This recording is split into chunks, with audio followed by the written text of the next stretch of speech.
Sup, my friends, and welcome back to the Dragon's Lair. This is the Taoist Dragon, but you can call me Toasty. And we're here, and we're about to go to Skull. Isn't that exciting? I'm excited. Okay. So yeah, I'm decided to not stream this game because it didn't do so well when I streamed it.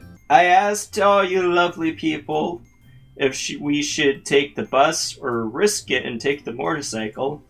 And he said take the motorcycle, so we're going on the motorcycle.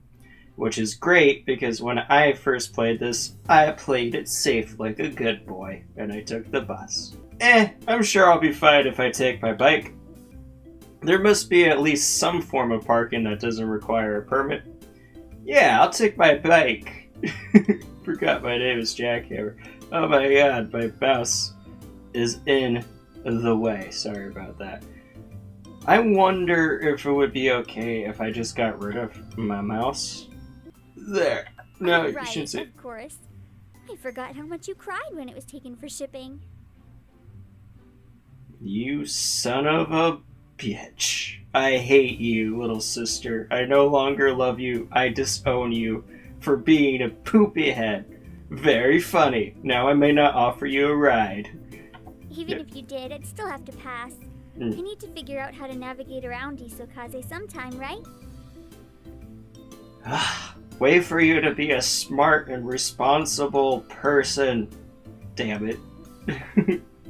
Really? Being seen on a bike like mine would automatically make you the most popular girl in school. You sure you want to pass up such a great opportunity? Wow. Do I sound like a douchebag right now? Please, have you met me? With my winsome smile and ample charm, I won't need your bike to be popular. I had a hard time keeping it together. Winsome? Oh my god, I can't picture anybody in real life saying that word. Whatever you say. Nikki heads towards the bus stop and waves goodbye. Good luck on your first day. You too, you jerk.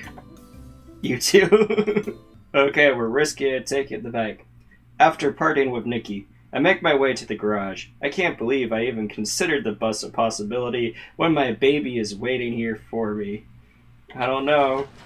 We might get arrested on our first day in a new country, but whatever. My heart pounds in anticipation as the garage door crawls open and bathes my pride and joy in a halo of soft light. My pride and joy. Oh my god.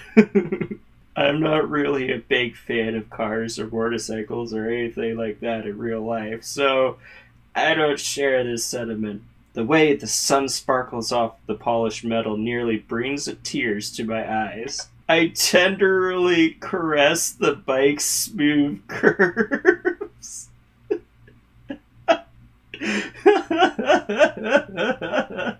That's the title of the video right there. We've been apart for so long, but now we're finally reunited. And it feels so good. I'll never leave you again, I promise. Hit! Vaulting from the back of the bike, I drop onto its seat with a soft thud. Still as comfy as ever. My hands settle on the handles. It's a good place for your hands to settle on. I mean, you did just feel up your bike, but let's gloss over that. As I go through the nuances of preparation, I get the feeling I'm forgetting something important. Now, this is one of my favorite words ever. It's nuance. Something that will protect my brain from becoming pavement pizza. Obviously, I don't really need to protect my brain. I don't have one. Psst, helmets are for wimps. You know what? I don't care. It's about being safe. I mean, we're already risking it taking this bike, whatever. Don't try to be cool and go without your helmet. I mean, you're going on a motorcycle and it's like, whatever, like 30 miles per hour minimum for the most part.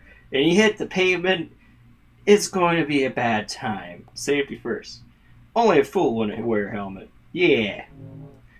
As it slips over my head, my vision momentarily darkens. Then the HUD illuminates my visor with digital scrolling text and numbers, sharing more information and applications than I need. Well, that's just bad. If I'm driving, I don't need stuff distracting me. I remember reading about original helmets, which did nothing more than protect your head. Can't even imagine using such primitive technology. Now even the most standard helmet includes a GPS, as well as speed monitors and music players. I turn the key in the ignition. The roar of the motor sends a shiver down my spine. Perfect. I rev the bike several times, enjoying the sound before driving into the street. This is kind of cool. Ooh, this is pretty. This is the life. Nothing beats the thrill of the open road.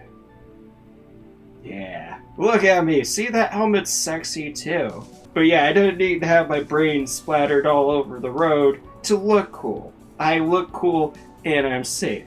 Safe and stylish. That's how I roll. I take full advantage of my helmet's capabilities. With a glance, I can see how fast my vehicle is going and how fast the vehicles surrounding me are going. Okay. There's even a feature that will alert me if I'm in danger of being hit. The speakers are embedded on the inside of my helmet, right next to my ears, providing optimal acoustics for music. Cool. Some may argue that it's a safety issue, but I have the sense to keep the volume low. Alright, see, it's safe and stylish. Besides, now I can pretend it's me under that helmet instead of what the main character looks like, which is nothing like me. Traffic is in my favor and I make good progress. The stoplight ahead of me is green. Perfect. Hopefully it stays that way long enough for me to pass. Stay green, stay green, stay green, stay green, stay. No, yellow! I'm actually not that far away. It'd be a close call, but I'm pretty sure I could still make it. I tighten my grips on the handles and then hit the brakes. Stupid idea. Actually, it's not as close as I thought. Not worth risking it. That was intense. I had a timer and everything. I squeezed the brakes and coast to a gradual stop at the now red light. See, I had enough time to stop, so. Several Ace Academy students cross the street, chatting animatedly as they saunter past me. I drum my fingers, mildly impatient. Before long, the students have all crossed and the light reverts to green. You didn't see it, but I actually did drum my fingers. After a fairly short trip, I arrive at the academy and search for a parking spot. Apparently everyone else drove in today too. Seriously, seems like there's a vehicle here for every student. I'm just about ready to give up when I see it. A single free spot. A wave of giddy emotion threatens to burst out of me. I can practically see a holy ray of sunlight shining down on it, accompanied by an angelic choir.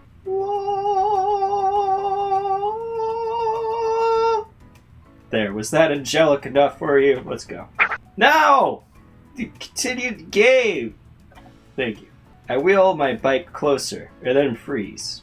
At the front of the space, staked in the ground, it's a sign that states, "Reserved parking for pass holders only." Of course, just by luck. With a groan, I start pulling my bike back. Guess I'd better... Wait, hold on. Glance around the parking lot again. It's completely devoid of life, which means... The spot still isn't mine! I know! I'm such not a bad boy. I'm like a lawful paladin, which is why actually I like comedy and making jokes, is because really deep down I am serious as all fuck. When there's a rule or something, I try to follow it to the letter. So for me, it's like, but no, it's for people who have reserved parking. I'm a terrible human being. Spot still isn't mine, though. It's not my spot to take. I'll find parking off-site. Following the signs, I drive my bike past the rows of reserved spaces. Wow, that was killer for me to say past. I don't know why. After what seems like an eternity, I finally find an empty, unmarked spot. Pull in, hop off the bike, and glance back the way I came. I want to be late for my first day. My heart sinks at how small the ground buildings on campus look. This is not going to be a fun walk back. No other option. I begin my long trek back to campus and make it back just in time to find my class. I was a risk taker at first, and then I played it safe all the way else and throughout. But I'm willing to bet if I had parked in that spot, I probably would have been caught. I pull out the map of the campus on my phone. Luckily, the routes are easy to follow, and I'm soon standing before the auditorium. Thank God for technology. I take a deep breath, steeling my nerves, and firmly push open the doors to the auditorium. After a quick scan of the room, I select a seat near the back. Can tell this is a first-year introductory class based on how spread out the students are and how quiet the room is. I hate that I have to take intro classes again. Some of the electives from CINY did not encompass the full scope of the course material, whatever that means. A hush blankets the auditorium as a man strides in the front room. Good morning. This is Piloting 101. Is everyone where you are supposed to be? Oh my god, my professor sucks. Just listen to that voice. I don't want to listen to that all year. The professor waits patiently as the handful of students shuffle towards the nearest exit. I yawn and watch them leave with disinterest. He drags a web page from his tablet onto the screen behind him. This is the class web link. Consider this portal as your lifeline for the course. You will find all your assignments and readings here, as well as your current grade in the course. You can find my contact information in the tab marked Contact. My office hours are listed, so please do not hesitate to stop by. Even I get lonely at times, and I appreciate visitors. Just shut up. That comment got a couple of weak chuckles from the room. It was terrible. You didn't need to make a joke. You already went on for a year and a half. He is thorough. This is so boring. I heard this speech about 1 million times now. Although the professor's changed, the speech never does. Now that we've gotten all the boring stuff out the way, I'm sure you're all eager to learn more about the qualifier exams on Friday. What? Class visibly perks up. The qualifier exam will not only register you as an active pilot, but will also provide you with your team ranking. I'm sure you've already picked out your teams by now, but I'd still like to remind you all that each team must have a minimum of 4 people in order to qualify. Yes, I am totally part of team. A hand shoots up from the middle of the room. Yes? Are you sure exams are this Friday? That only gives us 2 days to find a team. Uh-oh. Soft snickers fill the room. The student visibly shrinks from all eyes now focused on him. There's no pick on the guy. The majority of students who began their first year here at Ace Academy are aware of the timeline for the qualifier exams and use their summers to form a team and prepare. In the past, we had extended the preparation time before the exam, but found that the majority of students did not need nor want the extra days, so we adjusted our schedules accordingly. Students are jerks. But what about those of us who didn't know about the qualifier ahead of time? What do we do? You'll suck it, that's what you do. I suggest you get to work finding yourself a team.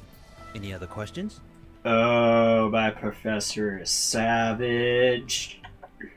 The student scowls but shakes his head. Good. The qualifier exam will pit your team's starting 4 against 4 AI gears. You will then be assigned a ranking based upon your overall performance relative to the other teams. Don't worry if you can't defeat all the AI gears. They are programmed to be extremely difficult to beat. This is what you're doing. This is what I want you to do. Please ensure your gear is in pristine condition for battle. All exams are demonstrated live instead of in a simulator to most accurately gauge ability. I just Any questions? want to skip you, but I'm not for all the people who want to hear your useless drivel. It is answered with silence. Let's get started then. Cool. Why are you singing now? This is not a singing course. Please check the web link for your assignment and have them complete for the next class. Welcome to Ace Academy. I hope you all have a great rest of the day. Music's nice, though. A thunder of chairs scrape along the floor as the students file out of the class. Those who remain chat animatedly in small groups. Yawning, I wait for the crowd in front of the door to thin before making my way out of the room. Once I'm by the door, a snippet of a nearby conversation catches my attention. Hey, did you see what they brought into the hangar today? Yes, it was my big booty. Yeah, that ancient looking thing. I'll be amazed if it still works. Where the hell do you even find something like that? I bet they fished it out of the ocean. I know they're talking about my gear, and will punch them right in the face. Nobody talks about my baby like that. Great, now I'm talking like the character from this story. Students laugh loudly.